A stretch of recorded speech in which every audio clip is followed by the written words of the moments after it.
video. The Champions League is back, and let's look at the match day 2 thing first. The limitless didn't go well. It was very disappointing. A lot of the big hitters blanked.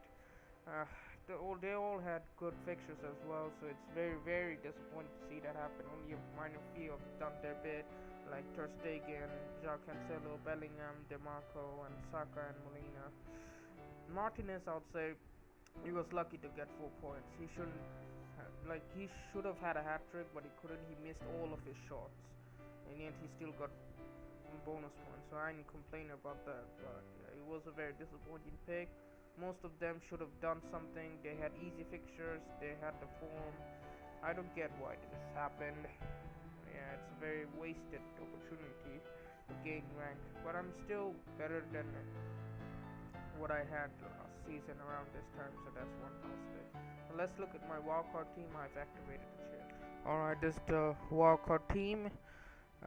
In goal, it's Ter Stegen and Jan Sommer, the two expensive ones, and probably likely to keep clean sheet. If Jan Sommer doesn't do well, the next day Ter Stegen can keep a clean sheet. I hope. What else?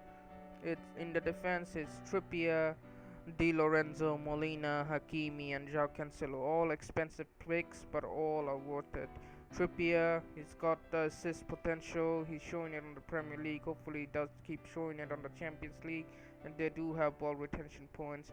Di Lorenzo, he's been flourishing this season.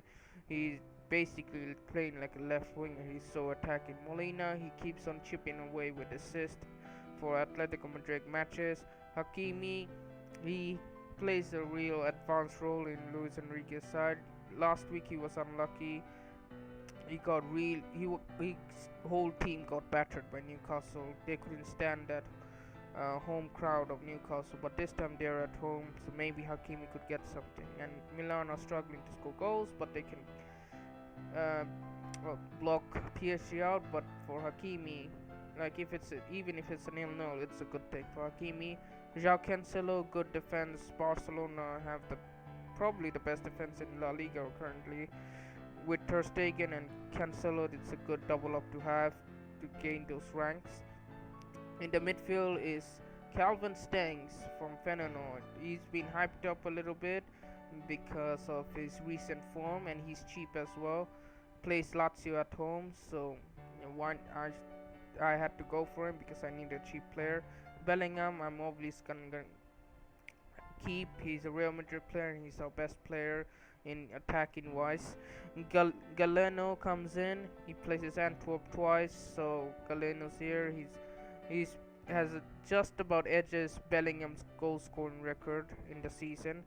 Bukayo Saka, he's the one who always gets involved in all of the attacking returns, assists, goals, penalties. He has them all. Marcus Thuram, exceptional form, still scoring plenty for Inter Milan, and linking up well with Lautaro Martinez. He's a real asset to have while he's playing as a striker, who's a midfielder in the game and playing as a striker in real life. That's a real great asset to have, and he's very cheap as well. And in the front line, I went heavy on one attacker only, and it's Harry Kane, because the other two, I think I had to go for them because of the heavy defense at the back. Harry Kane, he's still creating chances. He's still scoring some goals. He's on penalties as well. So if I'm gonna spend a premium asset on one forward, that I'm gonna have to go for Harry Kane over Haaland. And instead of Haaland, I have Alvarez because he's been showing way better form than Haaland, and he's on free kicks as well. And he has been scoring plenty of goals and assists. He's very vital to Man City's side. The only problem is rotation risk, but I don't think Pep's gonna bench him anytime soon now.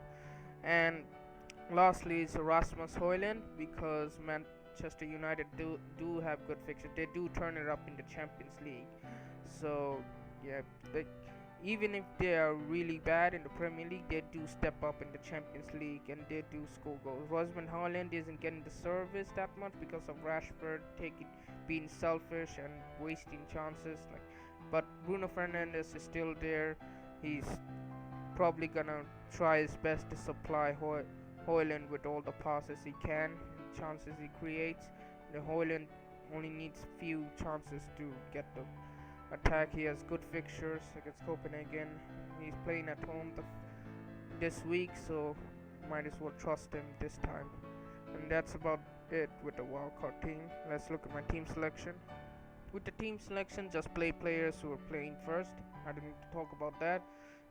Only thing I need to talk about is the captaincy, and the first day I have the captain Bellingham. He's been showing his class in every single match, mostly all of the match, and he does turn it up in the Champions League. He did it last season, and he's stepped up way levels beyond this season. So Bellingham, captain, he's highly honed as well. If he does well, I'm not gonna gain too much from those, so I might as well captain him, and it's an easy fixture for the first day. So Bellingham, and second day I would say maybe like an Alvarez or Trippier if I think they'll keep a clean sheet. But the second day is tough. I might as well go with like a defender, I think, or an attacker. It's very tough for the second day. Haaland would be the obvious choice if people have him, but that Man City away thing, like the Man City aren't that great away this season, that's a problem. I might as well captain Trippier this time, since Newcastle are at home and they are keeping clean sheets, and Dortmund are looking toothless in attack. So Trippier probably gonna be my second day captain if Bellingham doesn't do well. So that's about it. Thanks for watching. My wildcard is active, and this is gonna be it. And set my team up for the rest of the match days until the knockouts start. Thanks for watching, and catch you all later.